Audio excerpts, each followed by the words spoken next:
Assalamualaikum warahmatullahi wabarakatuh. Perkenalkan kami dari kelompok 14 akan mempresentasikan progres optimasi penjadwalan penggunaan energi rumah tangga dengan batasan biaya menggunakan greedy dan DP algoritma.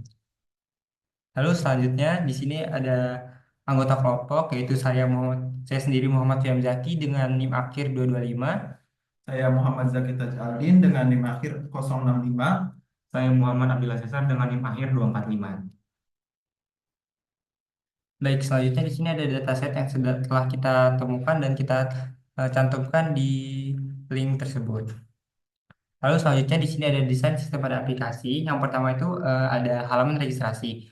Nah, halaman registrasi ini itu untuk mengelola pendaftaran penggunaan baru yang ingin menggunakan aplikasi. Selanjutnya di sini ada halaman utama. Halaman utama ini menyajikan informasi utama dan ringkasan dari aplikasi seperti pengantar tentang optimasi energi rumah tangga dan bagaimana aplikasi ini bekerja. Lalu selanjutnya di sini ada halaman penginput data. Halaman ini memungkinkan pengguna untuk memasukkan data pengguna energi termasuk perangkat yang digunakan, waktu penggunaan, dan anggaran biaya maksimum untuk optimasi. Lalu terakhir di sini ada halaman logik, yaitu halaman ini menjelaskan cara kerja logika di balik optimasi energi khususnya penerapan GDD dan algoritma dalam membatasi biaya energi rumah tangga.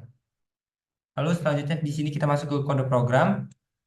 Yang pertama di sini ada terjemahan data. Fungsi input terjemahan data digunakan untuk menerjemahkan nama peralatan dari bahasa Indonesia ke bahasa Inggris menggunakan peta terjemahan. Nama alat yang dimasukkan oleh penggunaan dipisahkan berdasarkan koma dan diubah menjadi huruf kecil agar cocok dengan kunci pada peta penerjemahan. Mendefinisikan dua peta untuk menerjemahkan nama peralatan dan nama hari dari bahasa Indonesia ke bahasa Inggris. Dan di sini ada peta terjemahannya itu dari misalnya dari kulkas ke refrigerator. Seperti itu. Baik, selanjutnya di sini adalah eh, baris kode untuk inisialisasi kelas, di mana kelas penjadwalan daya ini akan diinisialisasikan dengan mengakses data set yang sudah kita dapat. Lalu kemudian ada data harga per KWH-nya dengan default 1.400. Kemudian ada beberapa atribut, diantaranya atribut self hari dan self jam untuk menyimpan daftar nama hari dan dalam seminggu dan daftar jam dari jam 00 sampai jam 23, yaitu dengan metode baris kode metode konsumsi harian, di mana mengambil data konsumsi energi per jam untuk peralatan tertentu pada hari yang terpilih, lalu mengembalikan dictionary yang memetakan waktu time ke konsumsi energi pada jam tersebut. Lalu kemudian ada inisialisasi kelas untuk menghitung penggunaan peralatan prioritas, yang mana fungsi hitung penggunaan prioritas yang bertujuan untuk menghitung total konsumsi energi untuk peralatan tertentu pada jam prioritas di setiap hari dalam seminggu. Jadi pertama kita akan membuat fungsi hitung penggunaan prioritas dengan atribut mengakses peralatan, lalu kemudian ada jam mulai, ada jam akhir, lalu kemudian akan dibungkus semua informasi tersebut akan dibungkus dalam dictionary. Tetapi karena belum menginputkan apapun, berarti nilai penggunaan prioritas dan rentang jamnya ini masih kosong. Lalu kemudian di sini ada pengkondisian di mana jika mulai jam lebih dari akhir jam, maka rentang jam akan dimasukkan ke dalam list, yaitu range mulai jam dalam 24 jam ditambah list range 0, akhir jam ditambah 1. Kalau tidak, rentang jam akan uh, dimasukkan ke dalam list yang range-nya mulai jam, lalu berakhir di akhir jam sama 1. Lalu di sini ada kondisi looping untuk data hari dalam atribut self hari, yaitu data harian sama dengan self konsumsi harian, yaitu mengakses data peralatan dan hari. Tapi karena belum ada perhitungan apapun, totalnya masih 0 dan jam terpakainya juga masih kosong karena kita belum menginputkan apapun. Lalu kemudian ada looping lagi di mana untuk atau hari dalam rentang jam, yaitu jam akan diubah menjadi string, di mana jam string ini yang ada di dalam data harian ini dilakukan perhitungan total ditambah data harian, lalu jam terpakai akan di-append berdasarkan jam string. Lalu kemudian penggunaan prioritas mengakses data hari yang sama dengan total jam terpakai dan peralatan. Kemudian akan mengembalikan penggunaan prioritas.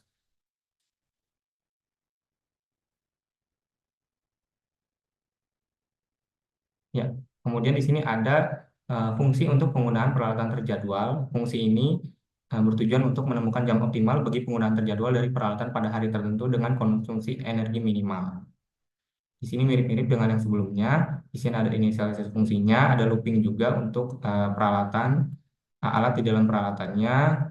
Kemudian looping juga untuk hari di dalam hari terjadwalnya, karena di sini fungsi penggunaan terjadwal.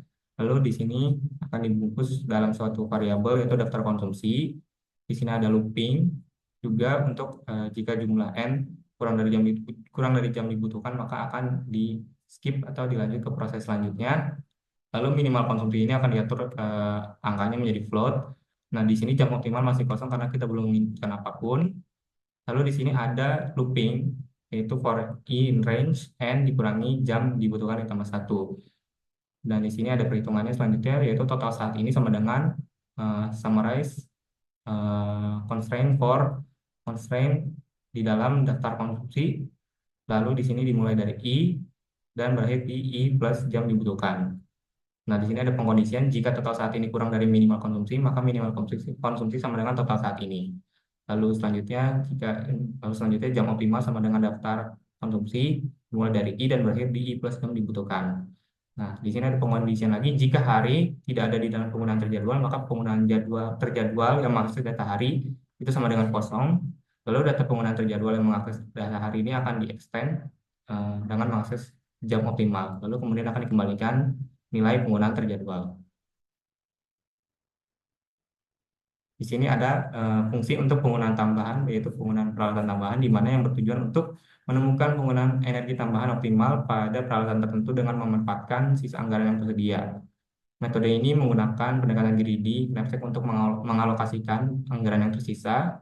Untuk penjelasan baris kodenya di sini ada inisialisasi fungsinya, di mana mengakses peralatan dan di dalam bentuknya adalah list yang berisi string, dan kemudian akses data batas anggaran yang nilainya diatur menjadi float, lalu mengakses biaya prioritas juga yang nilainya diatur menjadi float, dan biaya terjadwal juga nilainya diatur menjadi float. Lalu kemudian semua nilai ini dibungkus ke dalam dictionary yang menjadi string, dan ada list tuple juga yang isinya string, float, dan string. Lalu di sini ada pendefinisian anggaran sisa, di mana anggaran sisa sama dengan batas anggaran dikurangi biaya prioritas ditambah biaya terjadwal. Nah, karena di sini masih belum menginputkan apapun, maka penggunaan tambahan ini defaultnya itu masih kosong. Lalu kemudian ada variabel semua jam, karena belum menginputkan apapun juga, maka dinilai defaultnya kosong. Nah, di sini ada looping untuk mengakses data alat dan data hari di dalam data peralatan dan atribut setiap hari. Dan kemudian akan dilakukan pendefinisian konsumsi harian sama dengan atribut konsumsi harian dengan mengakses data alat dan hari. Nah, untuk data jam konsumsi di dalam konsumsi harian, maka biaya sama dengan konsumsi dikali nilai dari atribut harga per kWh. Nah, di sini ada pengkondisian di mana jika biaya kurang dari sama dengan anggaran sisa, maka semua jam akan di append dengan mengakses data hari, jam, konsumsi, biaya, dan alat. Lalu kemudian data semua jamnya ini akan di-sort. Nah, sekarang kita lanjut ke pendefinisian biaya sekarang. Karena belum menginputkan apapun, maka nilai defaultnya adalah 0. Dan di sini ada looping untuk data hari, jam, konsumsi, biaya, alat di dalam semua jam tadi. Nah, kemudian dilakukan pengkondisian jika biaya sekarang ditambah biaya kurang dari anggaran sisa. Lalu jika hari tidak ada di dalam penggunaan tambahan, maka penggunaan tambahan yang mengakses data hari berisi nilai kosong. Lalu penggunaan tambahan yang mengakses data hari akan di-append dengan mengakses data jam, konsumsi, dan alat. Lalu akan biaya sekarang menjadi ditambah dengan biaya. Lalu kemudian akan dikembalikan nilai penggunaan tambahan.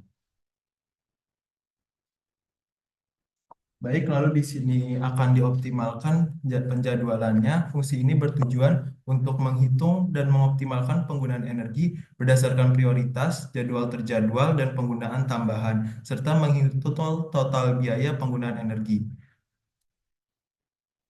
Baik, di sini yang didefinisikan untuk optimalkan jadwal diambil dari inputan user berupa peralatan prioritas yang didefinisikan sebagai string, lalu prioritas mulai yang didefinisikan sebagai integer, lalu prioritas selesai didefinisikan sebagai integer, lalu ada peralatan terjadwal yang sebagai list karena bisa memasukkan lebih dari satu dan sebagai string.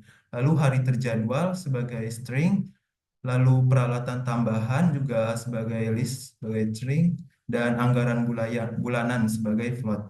Dan ini juga akan dimasukkan ke dalam dictionary.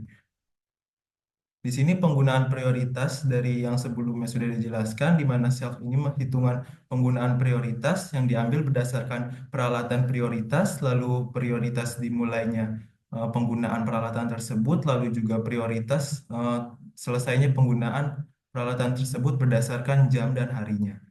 Lalu di sini ada biaya prioritas, di mana biaya prioritas itu didapatkan dengan menjumlahkan mulai dari jam sampai jam selesai sesuai dengan KWH per jamnya. Dikalikan self harga per KWH, dikalikan berdasarkan harga per KWH-nya. Di mana pemakaian ini penggunaan prioritas dan lalu akan mendapatkan value nilainya.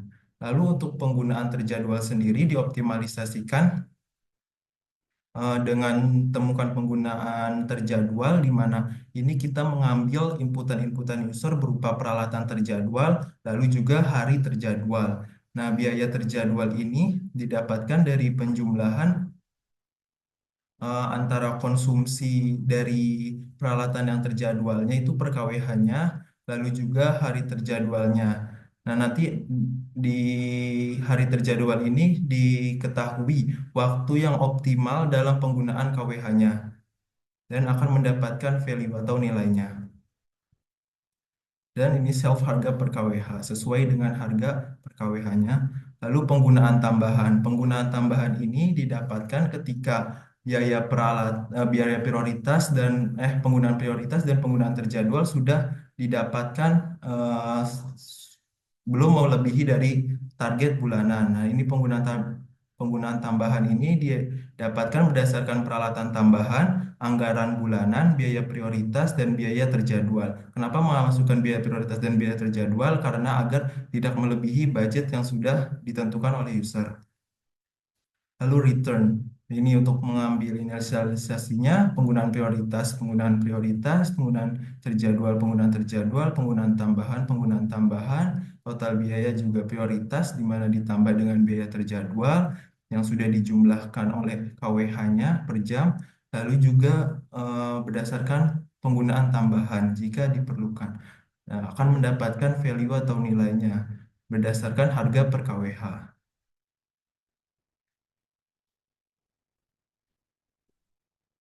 Nah, ini selanjutnya untuk format dari output yang akan ditampilkan. Formatnya ini diinisialisasikan outputnya masih kosong, didapatkan berdasarkan jadwal dictionary yang sebelumnya ada di bagian optimalisasinya. Lalu for hari in self hari untuk menambahkan nilai hari yang didapatkan dari inputan. Lalu if hari in jadwal penggunaan prioritas. Penggunaan prioritas ini didapatkan dari penggunaan yaitu applicants-nya, lalu jamnya, lalu alat. Jadwalnya ini dituliskan dengan penggunaan prioritas dan harinya. Lalu jamnya. Jamnya ini ditambahkan berdasarkan penggunaan prioritas per penggunaan prioritas dan di per KWH-nya. Lalu juga ini untuk jadwal penggunaan terjadwal. Penggunaan terjadwal ini disesuaikan dari hari yang diinputkan oleh user. Di mana di sini kan ditentukan harinya, dijumlahkan juga berdasarkan per KWH-nya per jamnya, lalu jam terpakainya dari masing-masing applicants-nya, lalu ditambahkan di bagian penggunaan terjadwal, penggunaan per KWH pada jam yang terpakai. Lalu penggunaan tambahan. Penggunaan tambahan ini jika tidak melebihi budget maka akan ditambahkan dengan penggunaan-penggunaan tambahan yang akan dijumlahkan juga nilai per KWH-nya. Nah, ini penggunaan tambahan nanti akan munculnya penggunaan tambahan, lalu berapa KWH-nya dan juga berapa harga per KWH-nya. Dan ini output pen untuk penambahan total biaya mingguannya akan didapatkan dari penjumlahan semua penggunaan prioritas, terjadwal, dan tambahan. Dan return untuk menampilkan outputnya. Baik, ini kode yang sudah kita buat. Untuk outputnya sendiri,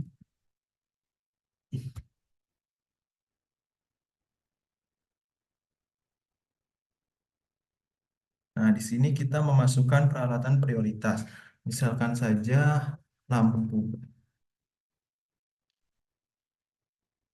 yang disesuaikan dengan yang ada di dataset untuk peralatannya. Lalu jam mulai prioritasnya misalkan di jam 6 sore sampai jam 3 pagi. Nah, lalu masukkan peralatan terjadwal. Ini bisa memasukkan lebih dari satu. Misalkan mesin cuci dan AC.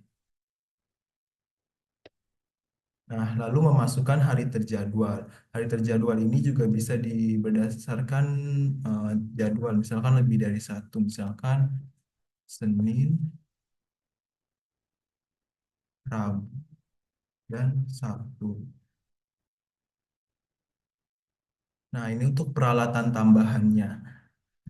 Misalkan kita tambahkan elektronik, penggunaan elektroniknya.